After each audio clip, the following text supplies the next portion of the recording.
All right, in this one, we're going to go a little more into the Linux file system. Specifically, we're going to mount and unmount.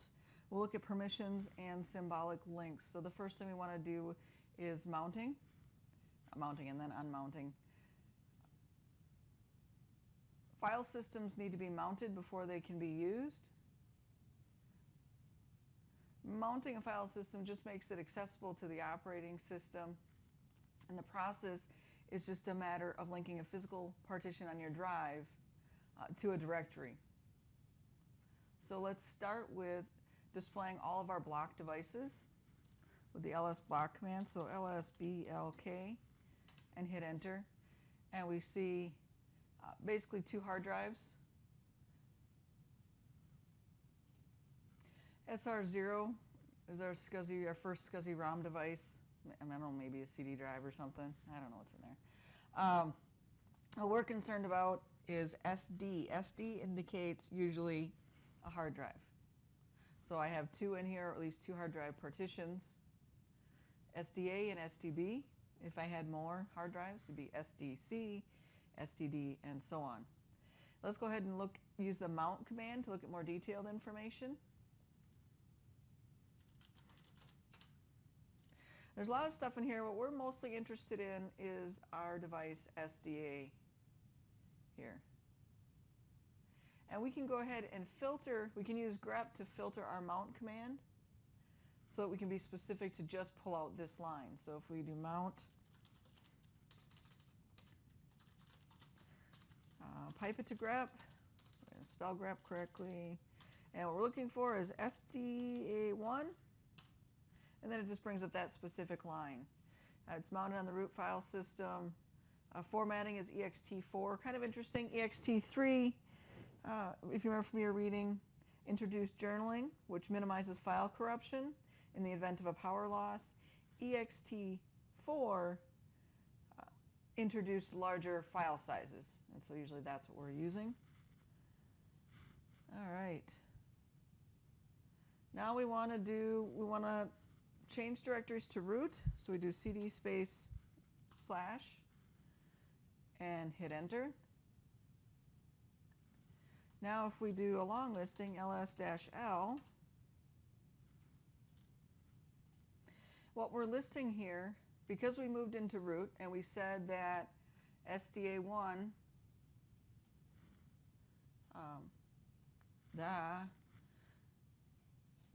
was mounted in the root directory, and I think so we changed to root. What we're actually listing then is physically everything that's on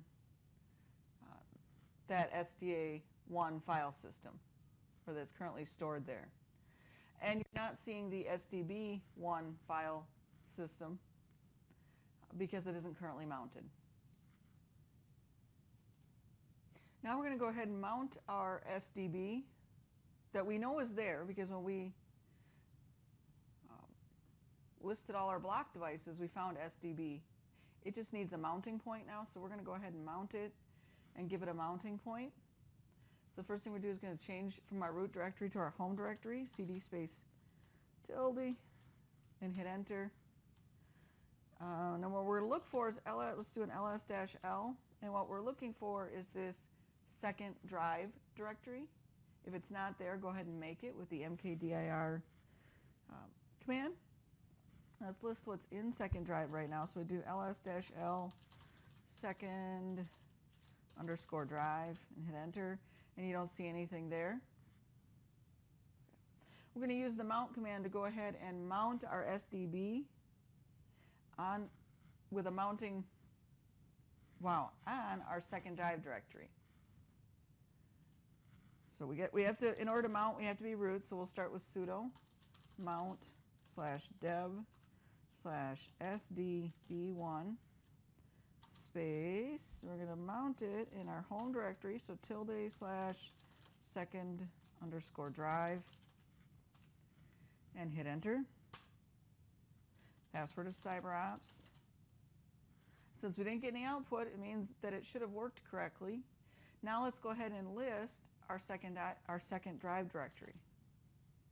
ls-l second _ drive. And now we see the things that were in block device SDB. So after the mount, second drive becomes the entry point to the file system for the physical block device SDB1. Now if we issue the mount command again and we use grep to filter on just SD on our hard drives, we should see both. So let's go ahead and do that. Mount, pipe, grep. Wow, I'm having a good time with grep today.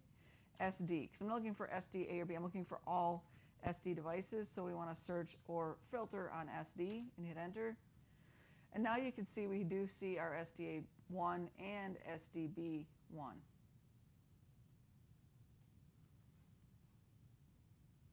We can also unmount using the umount command. So we're going to go ahead and we'll just unmount the drive. So notice, where was it? Here. Just want to be clear again. So we mounted SDB1, the mounting point of second drive. Once we did that, we could list second drive, and we actually saw files in there, which were the files that were on SDB. Now we're going to unmount it. Got to be root. umount /dev/SDB1. /.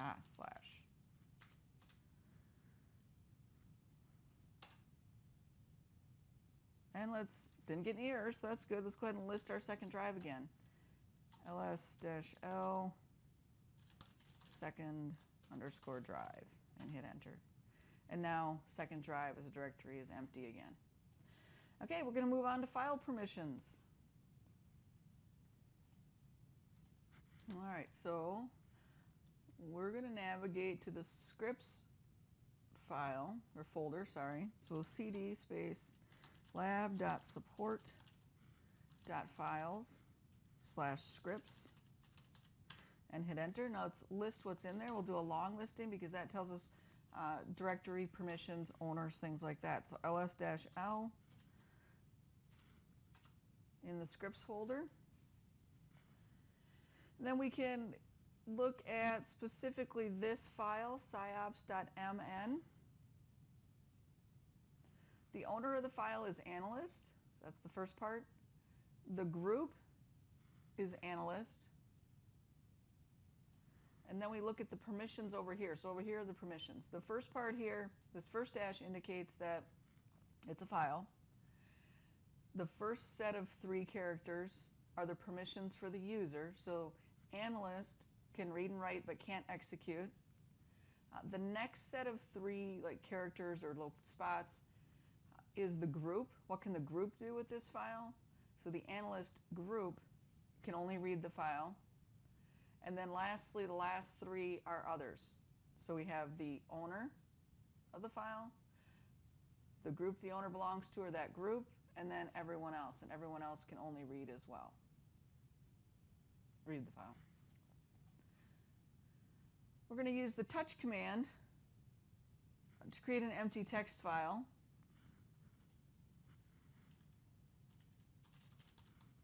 It's touch/mnt/my_new_file.txt. And we get an error that our permission was denied. So let's figure out why. So if we list ls-l, if we list the mount directory mnt and hit enter,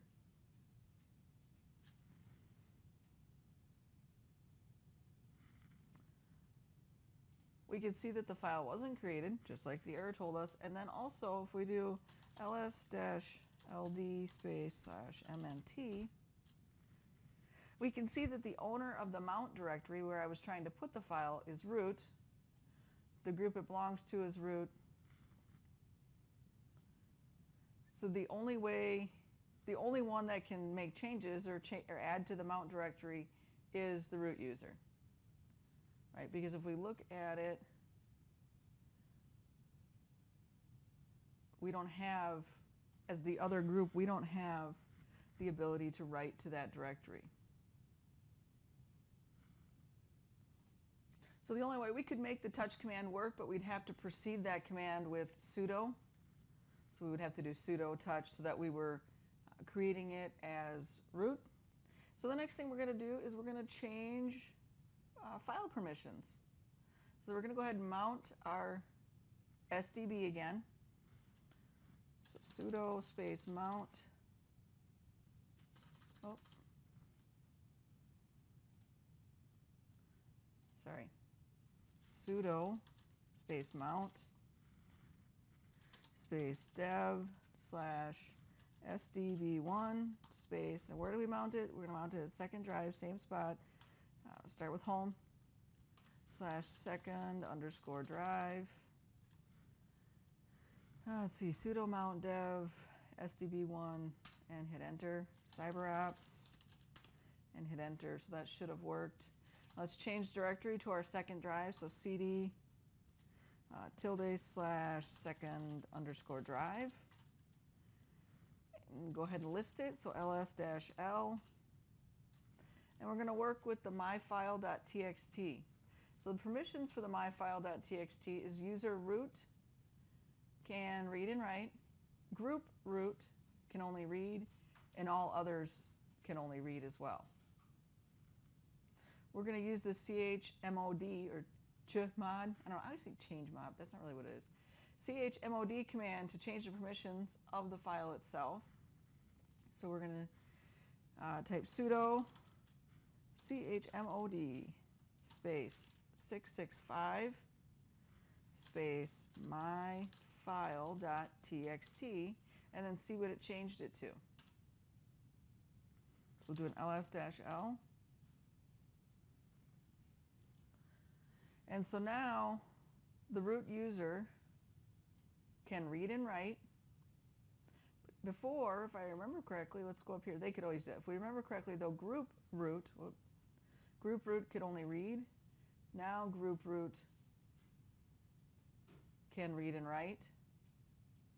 And all other groups who before could only read can now read and execute.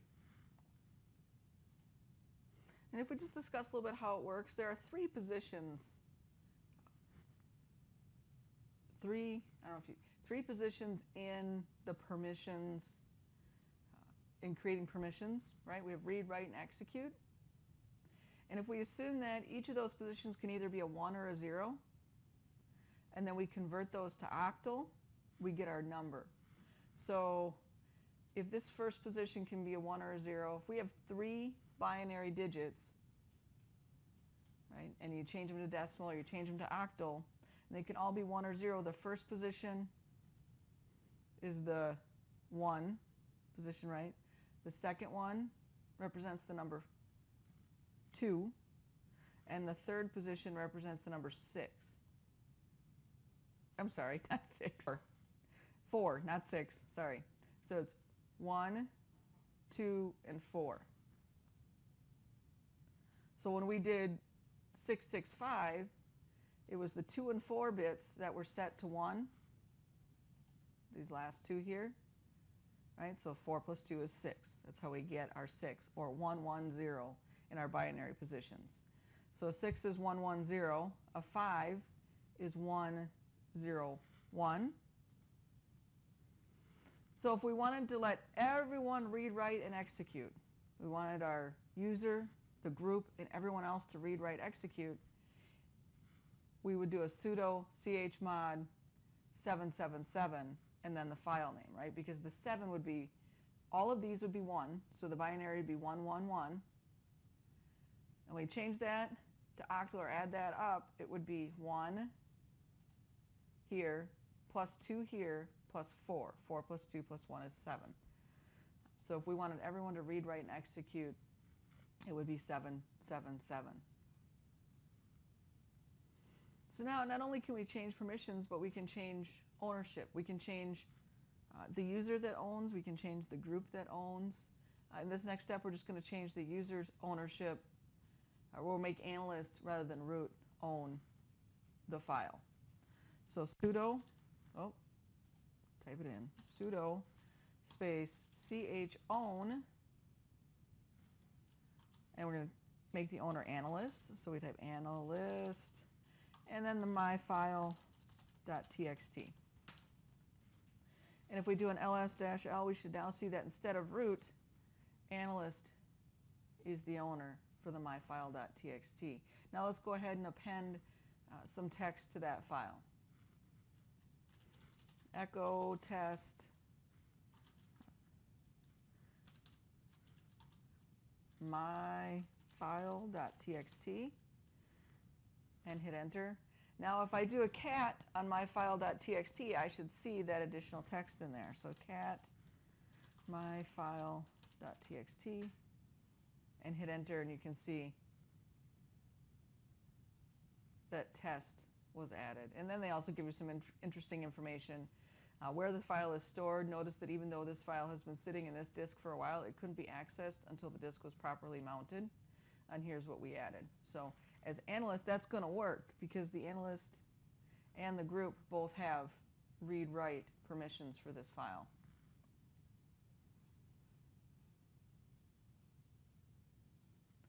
And directories also carry permissions. And the permissions themselves work about the same way. So let's go ahead and, so if we change directory to our lab support files, lab.support.files, support.files directory, and then we list it, ls-l. And we look at our malware.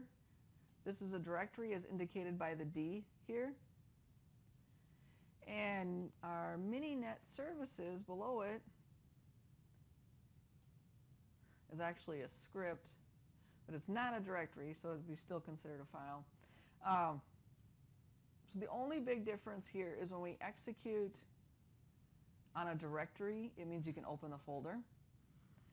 If we have execute on a script, it means you can run it. Or if we have execute on a file, it usually means it's a script or something or a program that can be run. So this is the difference between a directory and a file with executing ability.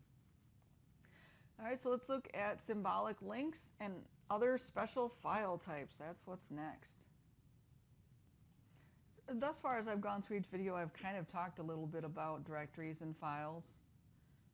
This particular one, we're going to look at additional file types beyond directories. So a regular file has the dash next to it, which we've talked about. A readable is a text file, or a binary file is probably a program. Images, directories or folders have a D next to them. Our special files like block files, character device files, pipe files, symbolic link files, and socket files are all listed in the lab, but a block file has a B next to it. Our files used to access physical hardware. Character device files have a C next to them. They provide a serial stream of input and output. TTY or terminals are examples of that kind of file. A pipe file is indicated by a P, and it's a file used to pass information where the first byte in are the first bytes out, or FIFO, first in, first out. Symbolic link files, which is what we're going to do here, I'll have a lowercase l next to them. They're files used to link to other files or directories, symbolic links and hard links. And then socket files have a lowercase s next to them. They're used to pass information from application to application. So let's start examining our file types. We're going to change our directory, cd space tilde, we'll go back to our home directory. And then we're going to do touch space .txt and hit enter. Now if I do an ls-l, I see our spaced text file we created. All right, we're going to go ahead and now we don't have a lot of creativity here. We've got our file indicated by the dash. We've got our directories indicated by the D. Now let's go ahead and list our dev folder, or our dev file system. So ls-l/dev,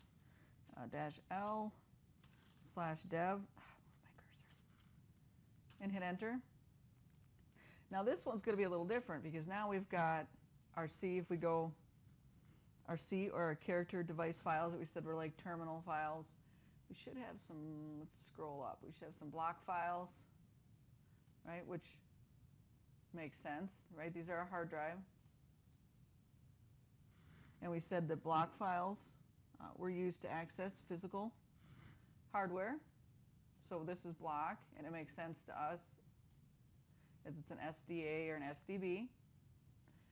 L is a symbolic link file. And symbolic links in Linux are kind of like shortcuts in Windows, so if you're used to the shortcut. There are two types. We use symbolic links and hard links. The difference is that a symbolic link file points to the name of another file, and a hard link file points to the contents of another file. So we're going to create a couple files next using our echo command. Oh. Echo space symbolic. And we're going to redirect that to file 1.txt.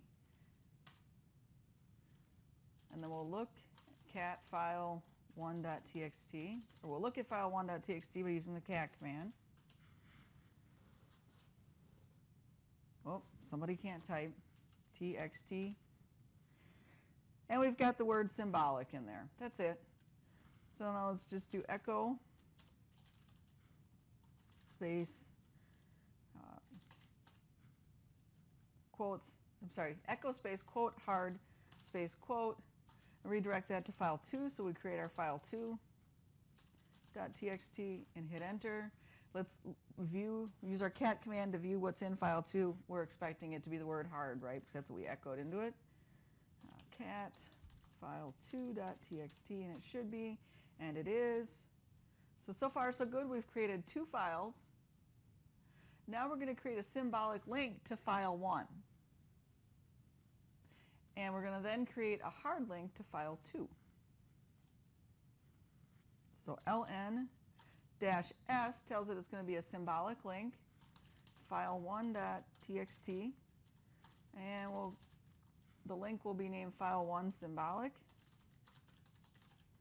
And we'll hit enter. And we'll go ahead and we'll do our hard link for file 2.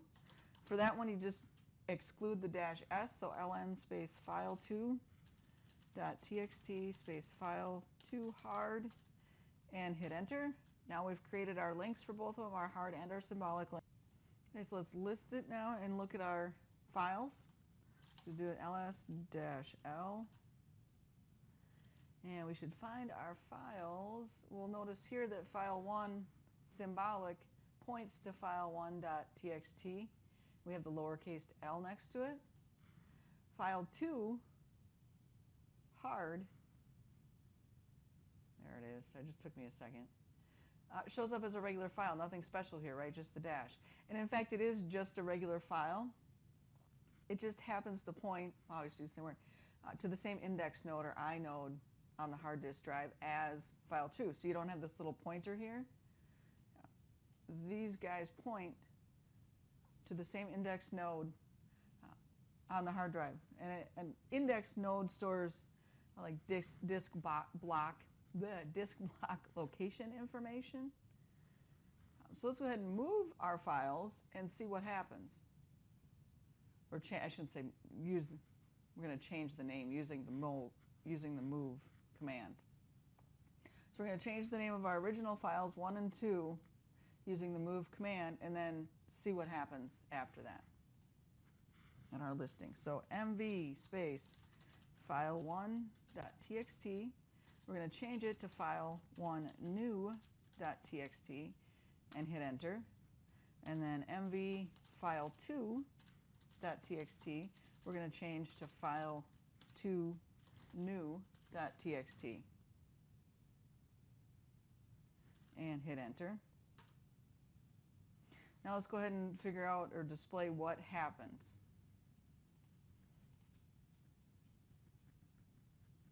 All right, so now our file names have changed. Let's try to open them up and see what effect that had on our links. We do cat file 1 symbolic, right? Because that was our link for our file 1 text, and we changed the name of file 1 text to file 1 new.text or txt. So if we want to open our link, we want to see what's in it. We go cat space file1 symbolic and hit enter. And it says there's no such file or directory. If we do cat file2 hard, we actually still see the text because this was an actual file, not a link. It's a link, it's a hard link, but it's an actual file. It's linking to the index node, which has the disk block location for this actual information. Whereas when we change the name for the file1 text, the link became broken. The symbolic link became broken because what it was pointing to is no longer there. So if I change, so what will happen in file2 hard if you open the text editor and change the text in file2 new? Changing the one file will change the contents of the other file because they both point to the same index node on the hard drive. So that's it for this one. This one was kind of a long one, but that's it.